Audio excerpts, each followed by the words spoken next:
Buenas, ¿cómo estás? Bueno, gracias por sumarte a este video un poquito más cercano para poder explicarte un poco más en profundidad estos temas que están buenos poder charlarlos con algo más de información. Si no me conoces, me presento. Si es la primera vez que estás en alguno de estos videos o llegaste recién a nuestro Instagram, yo soy Juanma, soy licenciado en kinesiología o fisioterapia. También soy osteópata y me especialicé en biomecánica, que básicamente es ayudar a las personas a mejorar su calidad de movimiento y como consecuencia su salud a largo plazo. Lo que nos compete hoy en este video es el entrenamiento o los ejercicios que seleccionamos para nuestro entrenamiento, considerando distintas variables nuevas que normalmente el entrenador convencional no contempla en el entrenamiento o en las rutinas que arma para sus alumnos. Y sobre todo focalizándonos en que hoy en día un gran porcentaje de la gente que entrena o que hace actividad física presenta dolor, tanto sea durante la actividad física o post actividad física. Y no estoy hablando de dolores naturales del uso muscular, la fatiga y demás. Estoy hablando de dolores articulares, contracturas, desgarros, lesiones.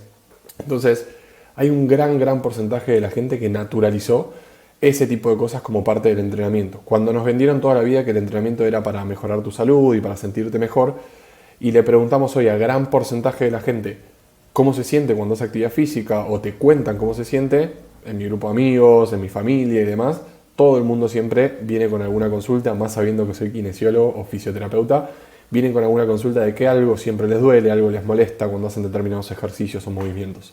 Entonces la idea es darles un poco de insight, un poquito de lo que sería como un marco mental o una forma de pensar el movimiento a la hora de elegir un ejercicio u otro o modificar la forma en la que hacemos ciertos ejercicios para que puedan ser más eficientes, que puedan seguir logrando el objetivo que quieren, sea aumentar masa muscular, sea trabajar la fuerza, sea mejorar la movilidad, pero sacándole el coste o el costo de el dolor o las lesiones, o bajarle el riesgo.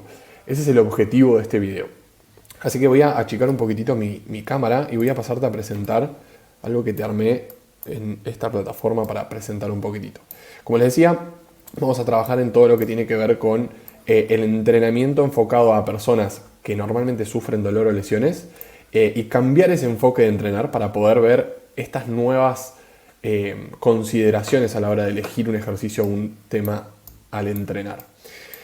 Principalmente hacer foco sobre esto. Hoy en día, como les decía, el 95% de entrenadores no tienen en cuenta tres factores que vamos a ver hoy que son fundamentales para que tu ejercicio a largo plazo no te genere ningún problema. Ningún problema de dolor, lesión o cualquier dificultad que te limite para moverte. Entonces, al no tener estas consideraciones a la hora de elegir ciertos ejercicios, produce que el 80% de las personas a las cuales vos le preguntás cómo le está yendo con su entrenamiento o cómo se siente con su entrenamiento, te va a contestar que tiene algún tipo de molestia, dolor, incomodidad, limitación para ciertos tipos de ejercicios o ciertas actividades físicas o deportivas. Entonces, ahí hay algo que estamos haciendo mal. De vuelta, si siempre nos vendieron que la actividad física es para tener mejor salud y mantenerla a largo plazo, ¿por qué es que tenemos cada vez más dolores cuando nos movemos? Y esto tiene que ver con la calidad de eso que hacemos. La actividad física no solamente nos importa movernos, que no es eso lo que hace que estemos bien, sino movernos bien. Si yo me muevo de una manera ineficiente que produce un costo muy alto para mi cuerpo, para mis articulaciones, mis músculos, mis ligamentos, mi fascia, todos los componentes de mi cuerpo, claramente el costo va a ser más alto que el beneficio y vamos a empezar a salir perdiendo en esa ecuación. Entonces, acá es importantísimo entender que no importa solamente la cantidad, sino la calidad. Con esto no quiero decir que no importe la cantidad, sino que el foco prioritario, sobre todo en los inicios, cuando una persona arranca a entrenar, es, o mismo cuando una persona viene de un periodo de lesiones o de dolores, el foco tiene que estar en la calidad. Una vez que la calidad está bien arraigada al movimiento de la persona, está bien implementada, recién ahí podemos empezar a hacer un foco más profundo en la cantidad, la frecuencia de entrenamiento, el volumen de entrenamiento, los pesos que se manejan o las cargas. Es prioritario que cambiemos el enfoque. No hay que moverse mucho de entrada si no sabemos cómo hacerlo porque, de vuelta, la ecuación va a salir perdiendo siempre y va a haber mucho más coste que beneficio. Entonces, acá hay algo que es lo que quiero que se lleven de hoy, que es que tenemos que cambiar el enfoque en cuanto al entrenamiento físico. Si queremos realmente promover salud, hay que tener en cuenta ciertas variables que no se están teniendo en cuenta hoy en día a la hora de programar ciertos entrenamientos o diagramar ciertas rutinas, y no quedarnos con variables aisladas. Hay que trabajar la movilidad, la fuerza, lo aeróbico, que no sea todo como por separado y sin entender cómo se relaciona todo eso, para que puedan mantenerse con una buena salud a largo plazo y no sufrir cada vez que vayan a moverse. Y acá quiero aclarar esto, que si bien a veces en las redes parece que estamos criticando ciertos ejercicios o dando como una devolución negativa de ciertos ejercicios, quiero que vayamos un poco más allá con esta explicación y que se lleven los conceptos. No me interesa criticar un ejercicio y que ustedes se vayan con una imagen de que hay un ejercicio que es el malo de la película y nada más. Lo que quiero es que entiendan por qué ese tipo de ejercicios no contribuyen a ciertas dolencias o ciertas lesiones que tiene la gente normalmente, y que puedan empezar a cambiar ese paradigma a la hora de prestar la atención a esas variables nuevas. Entonces, más allá de que tomemos ejercicios como ejemplo o que en los videos cortos de Instagram tomemos un ejercicio para charlar de estos temas, la idea de estos videos es poder profundizar y que se lleven un poquito más el conocimiento profundo y entender qué hay atrás de esa crítica del ejercicio que elegimos, ¿no? Entonces, volviendo un poquitito a lo que charlábamos más arriba, tenemos que buscar estas nuevas variables para poder entender cómo nuestro cuerpo debería moverse si queremos dejar de sufrir dolores o lesiones. Y acá empezamos con estas tres factores que les decía anteriormente que los entrenadores no tienen en cuenta normalmente a la hora de planificar un entrenamiento, que es el principal factor es el ejercicio en un solo plano. ¿A qué me refiero con esto? Normalmente los ejercicios que se ven en el gimnasio, los entrenamientos convencionales, solamente pasan en un plano. Por ejemplo, como se ve acá en esta foto, subir y bajar la barra con un peso muerto, que se asemeja más al movimiento de un canguro que al movimiento que hacemos nosotros normalmente. Pero más allá de esta comparativa, que es un poco graciosa y por eso la puse, entender que priorizar, por ejemplo, los ejercicios de subir y bajar, que se llaman en el plano sagital, término técnico que no importa mucho, pero esto de subir y bajar todo el tiempo es lo que se prioriza en la mayoría de los ejercicios. Por ejemplo, acostados lo mandan en el gimnasio a hacer banco plano, para arriba y para abajo, sentadilla, para arriba y para abajo, peso muerto, como se ve en la imagen, para arriba y para abajo, bíceps, para arriba y para abajo. Si se ponen a pensar, casi todos los ejercicios de gimnasio convencional están orientados a ese plano. Y ese plano es el que menos usamos como seres humanos, porque cuando nosotros nos movemos a través del espacio, caminando, corriendo, desplazándonos, lanzando objetos, estamos todo el tiempo moviéndonos en este sentido, en el sentido horizontal, no en el sentido vertical, no en contra de la gravedad todo el tiempo, sino transversal al plano de la gravedad, ¿sí? Entonces, esto es lo que empezamos a priorizar en nuestro entrenamiento, y por eso acá una comparativa. Fíjense que este es un gesto deportivo, un boxeador, cómo está tirando algo, en este caso está lanzando una piña, un puñetazo hacia adelante, y acá lo replicamos a la hora del entrenamiento. Esto es una polea que genera una tracción para que podamos generar fuerza en ese contexto, donde a la hora de empujar incluimos no solamente el uso de fuerzas en este sentido, en este plano, sino también dejar de usar solamente mover para arriba y para abajo los miembros, empezar a moverlos con rotaciones del tronco, con extensiones en este plano horizontal combinadas y con carga también. Entonces esto es clave, poder diferenciar que necesitamos entrenar diferentes planos para poder ser buenos en muchos contextos, y sobre todo contextos que sean representativos de lo que hacemos en la realidad después. Si yo voy a boxear y me la paso haciendo peso muerto o banco plano, poco representa lo que voy a hacer cuando boxee. Se parece más al movimiento de un canguro que al movimiento de un ser humano, como les decía anteriormente. Entonces este es el factor número 1 y uno de los más importantes. El factor número 2 es movimientos aislados. En el entrenamiento actual, sea de fuerza, sea de weightlifting, sea de movilidad, se busca mucho aislar el movimiento de una sola articulación o el uso de un solo grupo muscular, y eso va a traer mucha tensión en un solo punto de tu cuerpo. Es decir, si bien a veces queriendo generar hipertrofia, por ejemplo, del bíceps, empezamos a aislar el bíceps para que tenga más trabajo aislado, no es de vuelta representativo de lo que necesitamos después en los gestos reales. Con lo cual, cuando yo quiera hacer algo con mi bíceps en un gesto real, levantar un bidón de agua, o no sé, mover un mueble, una heladera, poder hacer fuerza real en un contexto real, que no sea fingido como hacer bíceps en el gimnasio, mi bíceps no va a estar preparado para eso, no va a saber cómo distribuir esa tensión en el resto de mi cuerpo y probablemente sufra algo en alguna zona cercana. Puede ser que no sea directamente en el bíceps, pero puede haber alguna lesión de hombro, puede haber alguna lesión de codo, puede haber algún mal uso de la columna y terminar con dolor cervical por hacer fuerza con el bíceps de una mala manera. Entonces, la idea no es localizar toda la tensión en un punto y no saber cómo usarla después, sino es, si bien se puede focalizar algo más de tensión en un segmento, la idea es que después ese segmento pueda relacionarse bien con todo el resto de segmentos del cuerpo.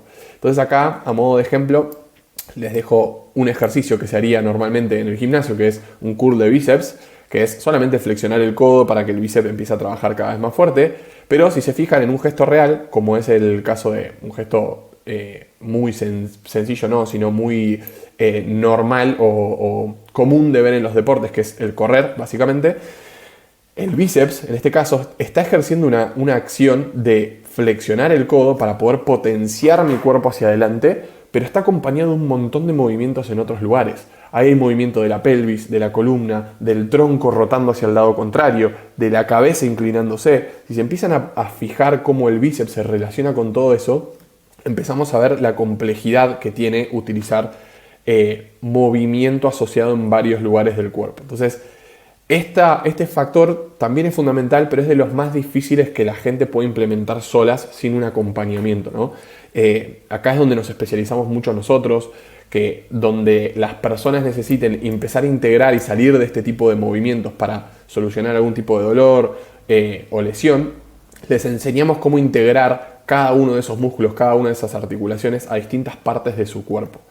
Si vos te encontrás en esta situación, que estás constantemente con dolores a la hora de entrenar, de hacer deporte, o te lesionás seguido cada vez que querés moverte y no estás encontrándole la vuelta, te invito a que agendes una llamada con nosotros. Te voy a dejar el link en la descripción. Vas a agendar una llamada con alguno de los expertos del equipo que te va a asesorar, te va a hacer una especie de diagnóstico gratuito, no tiene ningún costo. Lo que va a hacer ese experto es analizar tu situación, darte una pequeña devolución y una estrategia de cómo podrías empezar a trabajarlo y contarte cómo lo trabajamos nosotros con nuestro programa, con nuestros alumnos, para que si vos querés y a vos te interesa formar parte del programa, te puedas inscribir directamente charlando ya con el experto que te va a ayudar a sacarte dudas de lo que necesites. Así que te invito a que cuando termine este videito, si estás en esta situación y querés conocer un poco más y te interesaría resolverlo con este framework, este marco mental de cómo analizamos el movimiento nosotros, lo puedas reservar ahí en ese link y ahí te vamos a poder ayudar a implementar este tipo de cosas de forma específica a tu caso. Pero bueno, volviendo un poquitito al otro factor que nos faltaba es el tema de los movimientos pasivos. ¿A qué nos referimos con movimientos pasivos? Los movimientos pasivos son movimientos que están ejercidos en nuestro cuerpo pero por alguna fuerza externa. Por ejemplo, si viene una persona y me empieza a estirar, me empuja la espalda para que yo estire mis isquios, o por ejemplo, yo utilizo una mano de mi cuerpo para estirar mi tríceps, yo estoy usando una fuerza externa de mi mano izquierda para estirar mi tríceps derecho. Ese tipo de movimientos, que son fuerzas externas y no son propias del segmento que queremos estirar o mover, se consideran pasivos porque no hay una actividad propia del músculo de ese segmento, y lo que hace es obviamente llevar a las articulaciones y a los músculos a rangos de estiramiento o de movilidad que no son los que naturalmente hubiera llegado si yo hago la fuerza. Yo no puedo llegar tanto con mi brazo solo si no me empujo, ¿sí? Fíjense que esta diferencia entre lo que yo puedo hacer solo con mi brazo derecho y lo que puedo hacer con una fuerza externa se nota. Entonces, al haber una diferencia, nos está hablando de que hay un componente ahí muy distinto en lo que son movimientos pasivos con una fuerza externa a movimientos activos, con una fuerza propia de ese segmento. ¿Y esto qué hace? Si te la pasás entrenando con movimientos pasivos o con actividades pasivas, cuando tengas que enfrentarte a una situación en la que quieras aplicar ese movimiento o esa tensión y no tengas a nadie o a nada que te haga esa fuerza, probablemente te lesiones porque tu cuerpo no sabe cómo resolverlo en una situación caótica. Por ejemplo, acá les doy un ejemplo muy visual. Este es un ejercicio de movilidad de la columna torácica. ¿Qué se busca acá? Que la columna deje de estar flexionada, deje de estar jorobada y que se empiece a extender un poco más, que empiece a estar un poco más plana. Mucha gente está muy estancada en esa cifosis, en esa joroba, Entonces le dan este tipo de ejercicio de movilidad para poder desbloquear esa columna. Pero fíjense, usan la traba de los brazos y dejan que la fuerza de la gravedad haga el trabajo, que la empuje hacia el piso. Solamente se dejan caer y la fuerza de la gravedad hace todo el gesto. Nunca hay un componente activo, no es su cuerpo generando contracciones musculares que la lleven a extender esa columna. Está haciendo toda la fuerza de la gravedad. Entonces, cuando esta persona, supongamos que es una persona que necesita de esa extensión torácica para el deporte que hace, como por ejemplo lucha libre, no va a saber cómo hacer eso y cuando quiera hacer esa extensión de columna probablemente o no tenga fuerza o se termine lastimando por hacer un movimiento que no está acostumbrado a hacer. Lo entrenó tanto tiempo, tan mal, que es muy propenso a lesiones. Y acá les dejo este ejemplo. El Sky Lake hace lucha libre. En realidad creo que es lucha grecorromana, pero bueno, no importa. La idea es que él pueda generar una extremada cantidad de fuerza en esos contextos de extensión de la columna torácica, salir de esa joroba para generar estas tracciones y levantar personas de 80, 90, 100 kilos a la hora de hacer su deporte sin riesgo de lesionarse. Este tipo entrena con nuestro método, con Functional Patterns, así que está muy afianzado con estos contextos y los puede entender muy bien a la hora de entrenar y a la hora de hacer esta disciplina. Más allá de esto, que son los 3 conceptos que quiero que te lleves, evitar los movimientos pasivos, evitar los movimientos aislados y poder empezar a incorporar más planos representativos de tus gestos en tu entrenamiento, te voy a dejar algunas alternativas muy por arriba para que vayas teniendo idea de algunas cositas que puedes ir cambiando en tus ejercicios. Por ejemplo, vamos con alguna alternativa de lo que es entrenamiento de, por ejemplo, los pectorales o este ejercicio de press de banca o banco plano, como lo llaman algunos. Acá te doy una alternativa que estuvimos practicando con algunos alumnos que me pude sacar algunas fotos para que vieras. En este contexto los 2 brazos están empujando al mismo tiempo, cuando normalmente este gesto de empujar con los 2 brazos no pasa en casi ningún deporte. Si se fijan, por ejemplo, acá en el boxeador hay un brazo que empuja solo, el otro está retrayéndose hacia atrás. Entonces no es muy representativo de esa realidad, es muy aislado del hombro y eso no lo va a estar ayudando a trasladar esa fuerza a un gesto deportivo después.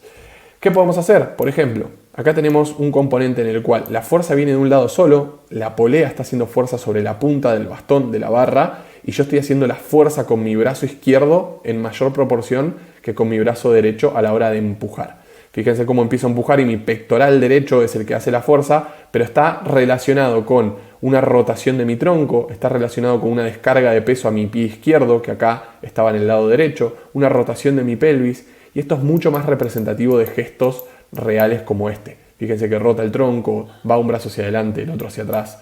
Todo esto es lo que tenemos que empezar a incorporar en nuestro entrenamiento con todos los ejercicios que hagamos.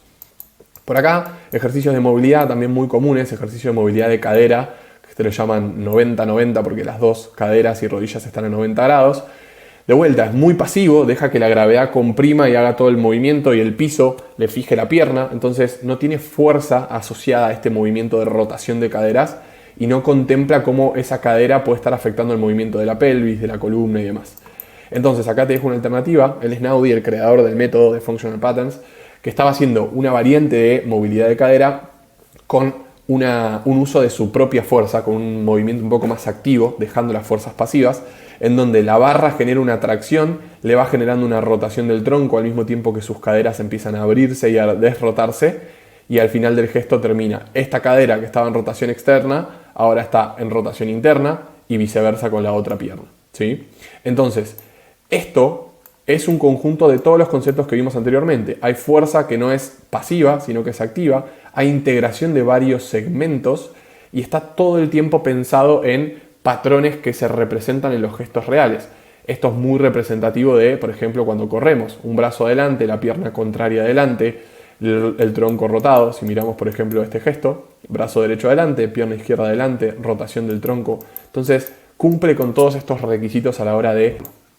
Y por último, un ejercicio que es el que a veces criticamos un poco más, que es el peso muerto, que de vuelta estamos todo el tiempo yendo para abajo y para arriba y la fuerza es completamente vertical. Entonces acá te muestro una manera en la que puedes hacerlo con la fuerza. Si ven acá el cable tiene un recorrido hacia adelante para empezar a movernos más en este sentido, un poco más diagonal y no todo el tiempo para arriba y para abajo como decíamos anteriormente. Y eso hace que todo el tiempo mi cadena posterior, mi columna torácica, mis glúteos, mis isquios empiecen a hacer la fuerza, pero también lo terminen. Porque en el peso muerto, una vez que uno llega a pararse del todo, la columna se comprime porque no hay más fuerza para hacer. Solamente estás sosteniendo la barra para que no se caiga. Entonces está haciendo como un sostén vertical, pero todo aplastado. En este sentido no, porque estamos empujando hacia atrás y seguimos con la fuerza continua. Entonces, estas son variantes que podemos empezar a aplicar a la hora de entrenar. Espero que estos conceptos te sirvan y que te den ideas para poder empezar a implementar en tu entrenamiento, pero de todas maneras, si vos querés empezar a implementar este tipo de cosas de una manera más precisa y que se acople a tus necesidades particulares, podés escribirnos por Instagram o podés reservar una llamada con algún experto del equipo en el link que te dejo abajo en la descripción. Y ahí te vamos a asesorar, te vamos a contar cómo lo trabajamos y cómo podrías trabajar vos con nosotros para solucionar este tipo de problemas. Espero que te guste. Si querés que armemos algún video de algo en particular, te leo en los comentarios de mis videos, te leo en Instagram, en los mensajes privados, así que podés dejarme cualquier recomendación y vamos a tratar de hacer más de este tipo de contenido para ayudarlos a ustedes a que entiendan qué es lo que hacemos y cómo logramos los resultados que logramos con nuestros alumnos. Espero que andes bien, te mando un abrazo y estamos viéndonos pronto.